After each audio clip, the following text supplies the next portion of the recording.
Émission Droit et Devoir, nous y sommes, messieurs, dames. Bonjour, où que vous soyez. Et c'est un plaisir qu'on se retrouve dans cette émission qui nous apporte à l'école du droit avec les explications, les détails que nous donne la juge d'instruction, Madame Odette Donga Nzonou, qui est l'invitée de tous les jours dans cette émission. Je suis Philippe Adika pour les questions d'éclaircissement et c'est une fierté pour nous parce que vous êtes encore au rendez-vous. Nous faisons la reprise de cette émission en français pour permettre à vous qui ne pouvez pas nous comprendre en langue locale d'avoir toutes les informations sur le code pénal du Togo, puisque ce travail et cette campagne de l'implémentation de ce document important que nous sommes en train de faire depuis un bon moment. Madame la juge d'instruction, elle est déjà disponible pour qu'on puisse commencer. Je nous invite une fois encore à la suivre religieusement. Madame, bonjour, comment vous allez? Je vais bien, et vous-même? Je remercie Dieu. Voilà, donc madame, on est encore à ce rendez-vous ultime pour scruter le code pénal du Togo. Vous nous aidez beaucoup à comprendre les articles, l'interprétation adéquate que nous devons avoir de ces articles. Vous nous aidez beaucoup, que Dieu vous en remercie également. En début de cette émission, vous avez la possibilité d'adresser vos mots de gratitude à vos proches, comme vous avez l'habitude de le faire. Merci beaucoup. Comme j'ai pour habitude de le faire, mes premiers hommages, c'est rendre gloire à Dieu pour la grâce divine, pour la vie, la santé de vous, de moi, de nos familles respectives, et de nous permettre de nous rencontrer et pour pouvoir animer cette émission. Ma gratitude va au président du Conseil Fort et Sozimnania Singwe pour sa politique de paix, paix sans laquelle rien ne peut aller dans ce pays.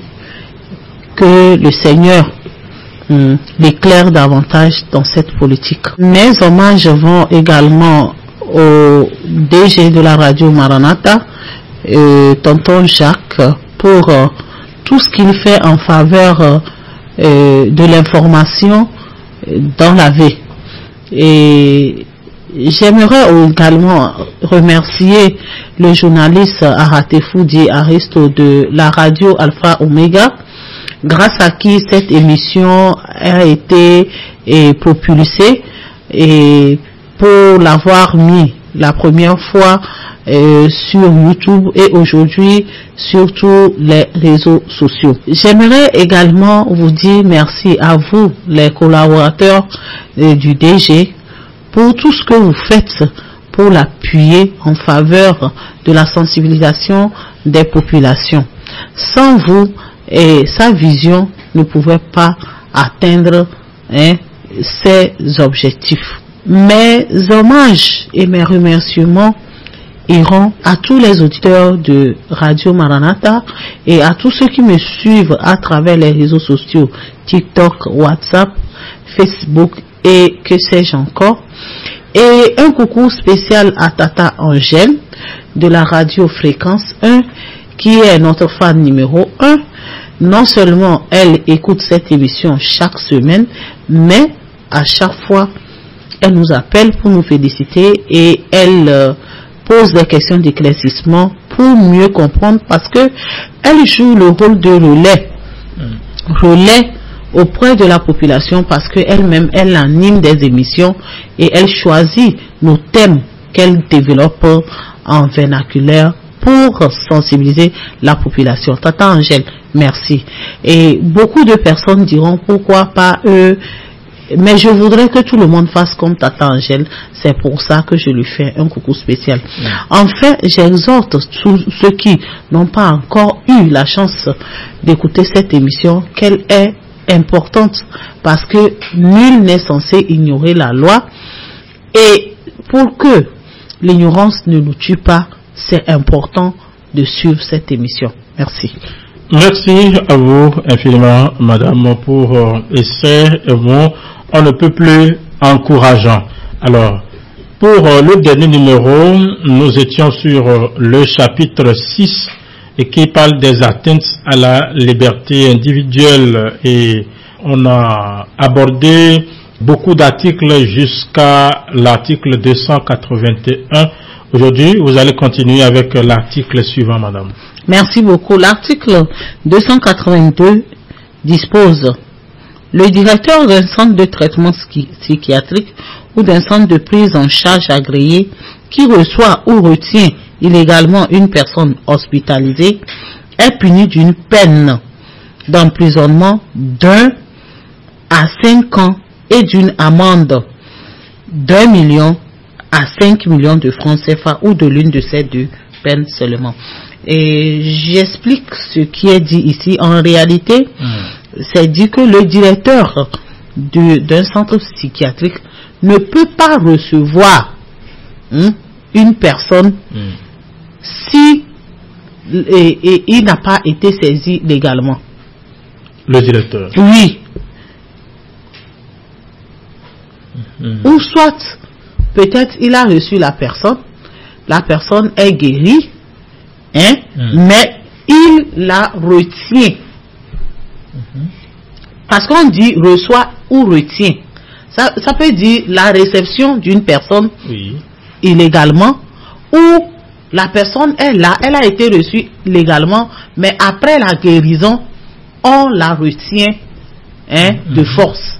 Donc c'est pour ça qu'on dit que la peine pour le directeur du centre psychiatrique, c'est de 1 à 5 ans ou l'amende d'1 million à 5 millions. Je donne un exemple de centre psychiatrique. Le plus connu chez nous au Togo, c'est le centre de Zébé. Voilà. Pour que le centre de Zébé pour que le centre de Zébé puisse recevoir les patients, la plupart du temps, ce sont des patients qui leur sont référés par les centres, les différents hôpitaux. Quelqu'un est venu dans un hôpital, est allé dans un hôpital à Lomé, par exemple le CHU Tocoin, on l'examine et on se rend compte que la personne a des problèmes ou des troubles mentaux, donc on le réfère au centre psychiatrique de Zébé. Donc ça veut dire que si cette personne a été référée légalement, si le directeur reçoit la personne et après que la personne soit guérie, on le retient, ça veut dire que là, la peine qu'on vient de citer ici, et le directeur peut encourir cette peine. Ou soit la personne n'a pas été référée, mais il la reçoit quand même. C'est ce que le test dit. Voilà. Je donne un exemple. À part les hôpitaux qui peuvent référer les patients à Zébé, il y a aussi la justice qui peut référer certains inculpés ou prévenus ou détenus vers la prison, vers le centre psychiatrique. Et je vais donner un exemple. J'avais été saisi d'un dossier et un monsieur, à force de réciter les versets coraniques, a commencé par faire des troubles, mais l'on ne savait pas. Donc un jour, il est allé à la mosquée armé d'une machette et il a attaqué un fidèle musulman, un autre frère. C'est vrai qu'il lui a asséné quelques coups de coupe-coupe, mais le monsieur était hors de danger et la famille du mis en cause avait pris en charge tous les soins du monsieur. Vous-même, vous connaissez les musulmans, eux, ils aiment régler la plupart du temps les choses à l'amiable. Quand bien même que la victime ait retiré la plainte, le dossier a été envoyé, il a été déféré, c'est-à-dire mise en cause a été déférée au parquet et une information a été ouverte. Mais lorsque je l'ai reçu en même temps, j'ai su qu'il y avait quelque chose qui n'allait pas. Lorsque vous lui posez des questions, il répond, et à peine il arrive à répondre, et quand il répond, il divague, il commence toujours, il veut même réciter le Coran, tout ça. Donc j'en ai fait part au parquet qui a pris ces réquisitions et j'ai pris une ordonnance de transfèrement au centre psychiatrique de Zébé. Donc le directeur du centre psychiatrique l'a reçu et il a suivi des soins, et lorsqu'il est guéri, ou il allait mieux, je peux dire ainsi, lorsque le centre a réalisé que son état de santé mentale s'est amélioré et qu'il pouvait être libéré du centre, et le centre a envoyé une correspondance au parquet qui m'a transféré pour dire que oui, que tout va bien. Donc j'ai pris une autre ordonnance, une nouvelle ordonnance, et j'ai demandé qu'il soit transféré à la prison civile de Lomé. Et comme la partie civile avait déjà retiré sa plainte, j'ai pu le recevoir, j'ai vu que tout allait bien, et il a fait une demande de mise en liberté provisoire, et il a été mis en liberté sous contrôle judiciaire également. Donc bref, pour dire que en fait, quand quelqu'un ne va pas bien mentalement, ce n'est pas en prison qu'il doit être. C'est-à-dire que sa place n'est pas à la prison.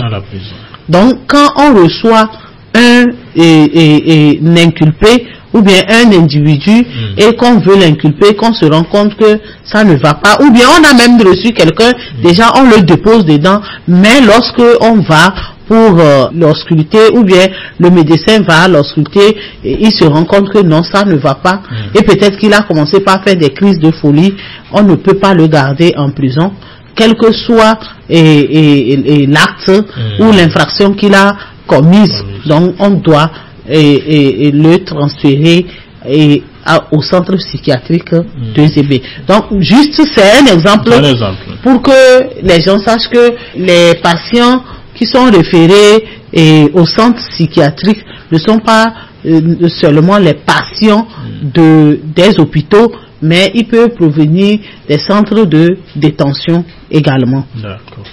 Article 283. Toute personne qui arrête, détient ou retient sans décision de l'autorité compétente et hormis les cas prévus par la loi, ou enlève ou séquestre une personne dans un lieu quelconque, est puni d'une peine d'emprisonnement de 3 à 5 ans si la détention ou l'arrestation ou la séquestration a duré plus d'1 mois. 2. D'une peine d'emprisonnement d'1 à 3 ans si elle dure moins d'1 mois.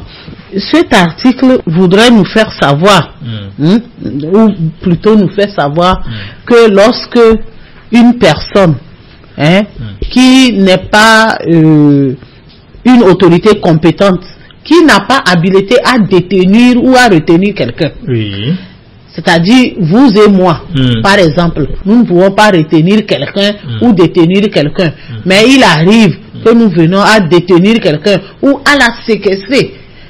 Ça veut dire que si la personne séquestrée est restée avec vous plus d'1 mois, la peine c'est de 1 à 5 ans, et moins d'1 mois c'est 1 à 3 ans. Et la suite nous dira, lorsqu'il y a d'autres circonstances qui viennent à s'ajouter à la séquestration, la peine va s'aggraver. Article 284. Toute personne qui sciemment prête ou fournit un lieu pour exécuter la détention ou la séquestration est puni des mêmes peines que l'auteur de cette détention ou séquestration. Je donne un exemple pur. Et moi, j'ai une maison ou bien j'ai une chambre et vous êtes en train de faire la cour à une fille qui est peut-être mon amie, elle ne veut pas. Vous essayez de parler avec moi, je lui tends un piège. Elle arrive, on discute et un coup, je lui dis, ah, j'arrive et je sors, mais c'est vous qui rentrez à la place, vous fermez, ensuite, vous partez, vous la enfermez dedans, vous revenez quand vous voulez, vous faites ce que vous voulez d'elle pendant des jours et peut-être plus d'un mois. Si c'est plus d'un mois, la peine c'est de 1 à 5 ans. Et ce n'est pas à vous seulement, mais moi qui ai donné la chambre pour la détention, qui ai prêté le lieu pour la séquestration, je vais être puni des mêmes peines que vous. Voilà, c'est ce qui est dit. C'est pour ça que j'aime plus l'exemple d'une femme, parce que faut pas venir dire que tout le temps là, et madame c'est uniquement, elle prend les exemples des hommes. Voilà. Article 285, les auteurs des faits prévus aux articles 283 et 284 sont punis des peines d'emprisonnement de 5 à 10 ans de réclusion si la victime est un enfant de moins de 18 ans. Le cas que j'ai donné comme exemple, si par exemple vous avez séquestré, je n'ai même pas dit après la séquestration vous avez fait quelque chose de séquestration seulement, vous avez retenu quelqu'un, je donnais l'exemple que vous avez couché avec elle, vous pouvez, il y en a même, ils peuvent vous séquestrer comme vous n'avez pas voulu qu'il couche avec vous, il vous laisse là-bas seulement juste pour vous faire du mal. Moi j'ai eu un exemple comme ça de séquestration, il y avait séquestration et viol en même temps. Séquestration et viol, c'est-à-dire qu'il a pris la fille, il a violé, il a laissé et il l'enferme dans la chambre, il revient le lendemain pendant 3 jours. Pendant 3 jours? Oui, il peut arriver. Et il s'est fait que la fille a moins de 18 ans. Donc son cas est grave. Donc on dit si d'aventure la séquestration qui a été faite là, et c'est sur un enfant de moins de 18 ans. Donc ça veut dire que la peine passe de 5 à 10 ans. Article 286, les auteurs des faits prévus aux articles 283 et 284 sont punis d'une peine de 20 à 30 ans de réclusion criminelle. 1. S'ils se sont livrés à des actes de torture, de barbarie ou de violence sur la victime. Ça veut dire que vous avez séquestré une personne, vous la retenez de force et ensuite vous la torturez, vous exercez des violences sur la personne, des actes de torture et de barbarie. Ça veut dire que si c'est ça, c'est que la peine passe de 20 à 30 ans. 2. Si la séquestration ou la détention a été opérée pour faciliter, préparer, consommer une infraction contre les biens ou pour exercer un chantage pour obtenir une rançon. Ça veut dire que vous avez séquestré la personne, peut-être que elle a ses biens quelque part, vous la retenez ici pour pouvoir permettre à ce que les gens aillent voler ou vider sa maison. Parce que si elle est là, elle ne va pas accepter. Donc vous la séquestrez. C'est un exemple. Ou soit vous la retenez de force et vous la faites chanter et vous dites si vous ne faites pas ceci ou bien si vous n'envoyez pas l'argent, vous n'appelez pas vos parents pour nous envoyer de la rançon, vous allez rester ici. Donc voilà. 3. Si la séquestration ou la détention a été opérée à des fins de mariage précoce ou forcée, à des fins de pratiques mystiques ou rituelles ou à toute autre fin illégale. Ça veut dire quoi? Vous avez retenu quelqu'un par la force et par exemple quand on dit mariage précoce, ça veut dire que la personne qui a été retenue est une mineure ou un mineur, et on le force ou on la force à épouser une autre personne plus âgée, ou soit c'est un mariage forcé. Je fais la différence entre un mariage précoce et un mariage forcé. Le mariage précoce, ça veut dire que la personne qu'on donne en mariage n'a pas encore l'âge de le faire.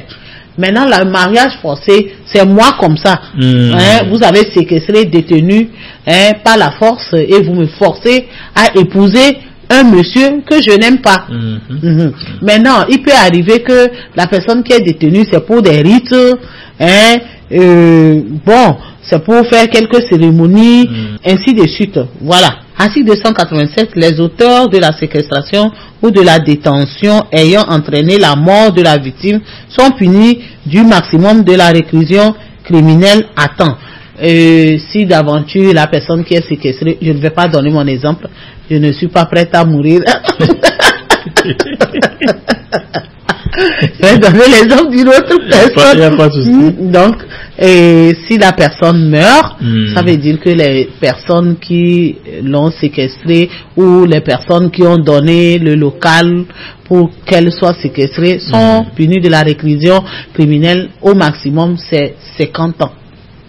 De même, sont punis des mêmes peines les auteurs de la séquestration ou de la détention opérés dans le but de faciliter un prélèvement d'organes. C'est-à-dire, on t'a séquestré au moment de la séquestration ou de la détention, peut-être vous avez entendu et qu'on va prélever vos organes et patati patata, mais bon, vous avez eu la chance d'être sauvé. Donc si il y avait cette entreprise criminelle de vouloir extraire un organe de votre corps, ça veut dire que la peine passe de 20 à 30 ans. Article 288, les auteurs ou complices de séquestration ou de détention bénéficient des circonstances atténuantes telles que prévues aux articles 36 et suivants lorsqu'ils ont, sans condition, rendu la liberté à la victime saine et sauve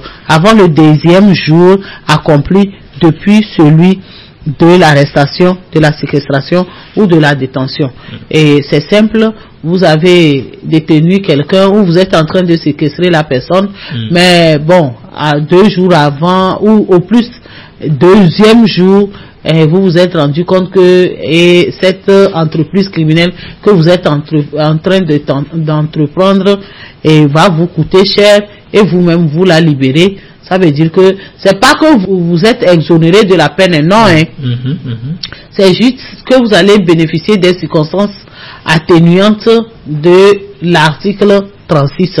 Ça veut dire que si la peine est de 1 à 3 ans, ou 1 à 3 ans, puisque ça n'a pas fait 1 mois, ça veut dire que on peut vous donner, vous accorder des circonstances atténuantes et dire on vous condamne à 1 an avec tel mois de sursis, ainsi de suite. Voilà.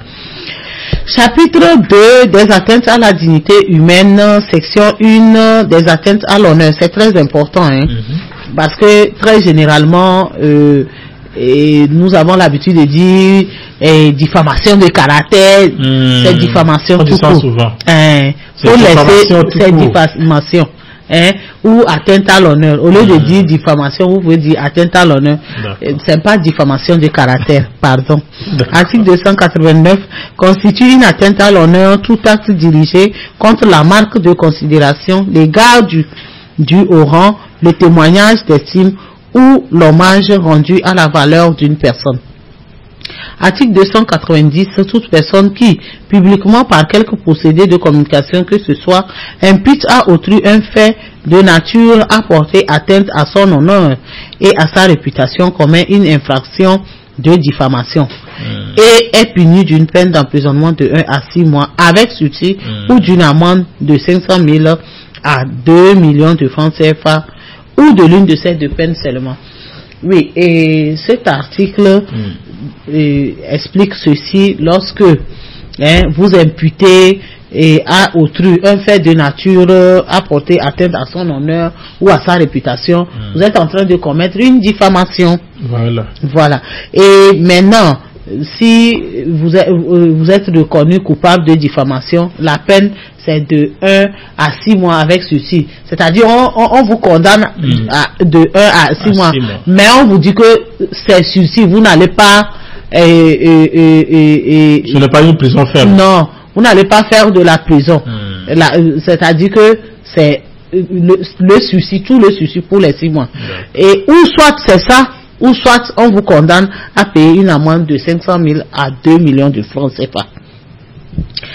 Article 291, la publication directe ou par voie de reproduction d'une allégation ou imputation qualifiée de diffamation est punie d'une peine d'emprisonnement de 1 à 6 mois avec celui-ci et d'une amende de 500 000 à 2 millions de francs CFA ou de l'une de ces deux peines. C'est pareil, on dit publication directe ou reproduction, par voie de reproduction. C'est-à-dire que quelqu'un a publié directement. Il a diffamé la personne. Vous reproduisez. Voilà. Hein, vous aimez transférer pour dire c'est la même peine. Voilà. La diffamation commise par l'un des moyens énoncés à l'article 552 envers les cours et tribunaux, les forces armées et forces de l'ordre, les corps constitués, les administrations publiques est puni d'une peine d'emprisonnement de 1 à 6 mois avec ceci d'une amende de 500 000 à 2 millions de francs CFA ou de l'une de ces deux peines seulement.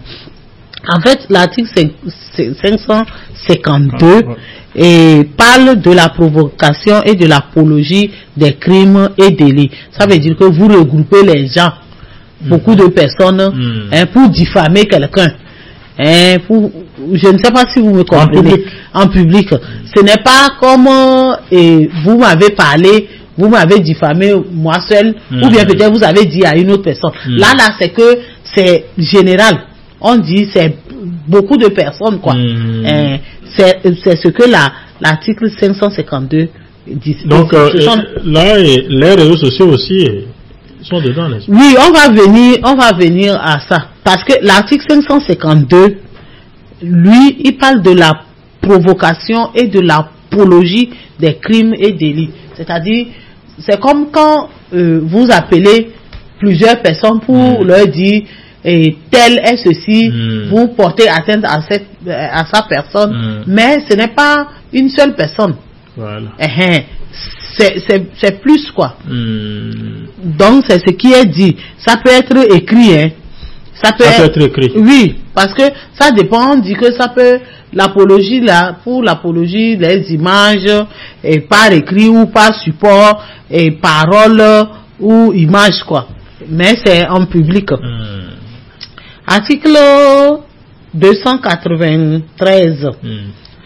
C'est les mêmes peines, hein. Est puni des mêmes peines à l'article 80 et à l'article précédent. La diffamation commise par les moyens énoncés à l'article 552 en raison de leur fonction ou de leur qualité envers les ministres des cultes, des dignitaires, des ordres nationaux, des fonctionnaires, des dépositaires ou agents de l'autorité publique, les citoyens chargés d'un service ou d'un mandat public temporaire ou permanent, les jurés ou les témoins du fait de leur déposition. Bon, c'est la même chose. Je continue. Là où on a besoin de savoir, on dit est puni d'une amende de 500 000 à 2 millions la diffamation commise à l'égard des particuliers par l'un des moyens énoncés à l'article 552. Ça veut dire que c'est un particulier, mais on a utilisé un des moyens. Quand on arrivera là-bas, vous saurez. Article 295. Quiconque expédie une correspondance à découvert contenant une diffamation, soit envers les particuliers, soit envers les corps de personnel désignés aux articles 282 et 293, est puni d'une amende de 500 000 à 2 millions de francs CFA. Article 296, si le fait imputé est passible d'une peine supérieure à 2 ans d'emprisonnement, son auteur est en outre puni d'une peine d'emprisonnement de 6 à 2 ans. C'est ce qui est important de savoir. Ça veut dire que la diffamation, lorsque le fait qu'on impute à la personne, si la condamnation, c'est-à-dire que ce fait, si c'est une infraction, n'est pas condamné plus de 2 ans, il n'y a pas de problème. Mais si ça dépasse 2 ans, c'est que vous-même là, vous pouvez faire la prison de 6 mois à 2 ans. Je donne un exemple. Et je réunis les gens, je dis, mais monsieur Adika Philippe là, c'est un voleur fiefé. J'ai les preuves. Même il a fait la prison au niveau de Tcharakpanga. Ou bien il a fait la prison à Sotoubois. Alors que tout ce que je dis là, c'est mensonge. Si c'est révélé que je mens, Hein? Puisque la voler, c'est 1 à 3 ans. Vol simple, ça. Hein? Maintenant, ça veut dire que si le vol simple dépasse 2 ans, l'infraction, la peine dépasse 2 ans, ça veut dire que moi, je peux être poursuivi et encourir la peine de 6 mois à 2 ans.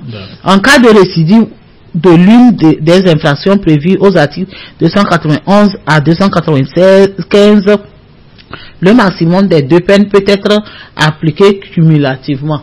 Ça veut dire que déjà vous avez diffamé quelqu'un. On a dit c'est 1 à 6 mois avec sursis. Vous devez payer 5 millions et c'est 500 000 à 2 millions. On vous condamne comme ça. Après vous revenez. Vous récidive, vous faites la même chose. Ça veut dire que c'est le maximum. Ça veut dire que vous pourrez faire 6 mois, le maximum de la peine, et vous pouvez payer une amende aussi de 2 millions. Ça dépend. Ça peut être les deux ou une seulement. Article 297 constitue une injure toute expression outrageante, tout terme de mépris ou toute invective ne renfermant l'imputation d'aucun fait. Article 298. Toute personne qui publiquement ou par écrit adresse de façon violente à autrui une injure est punie d'une amende de 100 000 à 500 000. C'est important. Les gens qui insultent les autres là, chiens galeux, tout ça là, publiquement là, c'est la peine. Si c'est violent, c'est bien ajouté.